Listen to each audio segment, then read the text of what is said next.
Hello! Magician Lord for the Neo Geo AES. Why am I... This was a pack-in title, I'm pretty sure, for the AES back in the day.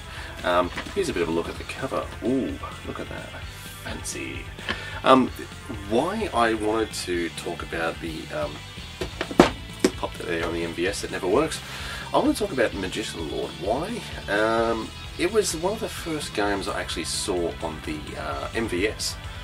As a kid, I used to go down to the local video store, and we always used to line up for Street Fighter 2. I've told this story a couple of times before, but anyway, Street Fighter 2 was the big thing back in 91, was it? God, I was a young boy then. And there was a massive line all the way around Street Fighter 2, so I'd be waiting. But luckily enough, there was a 6-slot MVS right next to it, and I had seen this crazy red cabinet. It was like, wow, look at that, and it was so loud. The speakers were blaring. You had like Baseball Stars 2 on there, NAM 1975, Fatal Fury, which is another one of the first ones that I played on the MVS.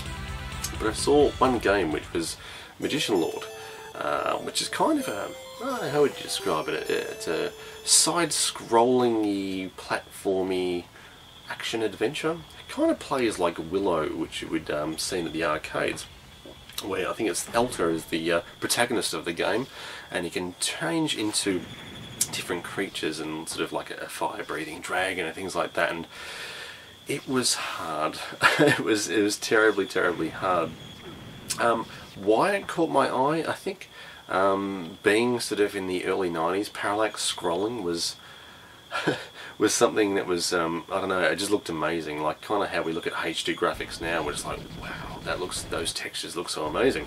Parallax scrolling, where you'd have, say, the foreground and the background moving at different speeds, it just gave this illusion of depth in these 2D games, and it just made it look so amazing. But yeah, the music of Magician Lord, the larger-than-life characters and the action of it, and the animations was just, it really caught my eye. And I popped in my dollar coin, I think it was, for 1 credit, and we were getting overcharged then. And yeah, I was sort of swept away in it. It just had a sort of simple gameplay, but it was just so addictive. It was that very how do you put it? It's that sort of very hard, sort of arcade, eat your money style gameplay, but it kept you coming back for more as you sort of, you know, slowly progress through the game. You'd pop in more dollars and you'd get a little bit further. Now, why? I've been after the AES version for quite some time. When I first started collecting years ago, it was only sort of around the sort of $30 mark. Now, with the increase of hoarding and things like that, and nasty people on eBay, it's very hard to find under $100. And I'd whinge and bitch about it for ages that I'd never had Magician Lord. I had all the other sort of basic sort of AES and MVS cards, but I'd always wanted Magician Lord because it was nostalgia. That's what you sort of are after, and you were just like, oh man, it was the first thing I played in Neo Geo, I've got to have it, and it killed me that I didn't have it. But I wasn't willing to part with the money.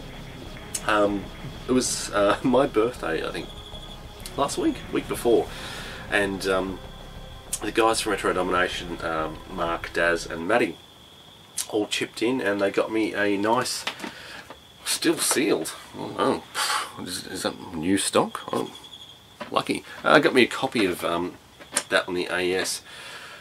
Will I open it? Oh, looks good on the shelf. Ooh. I don't know yet. I think now that I've got it, I just want to hug it. I was really when I unwrapped it, I was like, to the guys, I was just like, oh fuck, I finally got it. Thank you so much.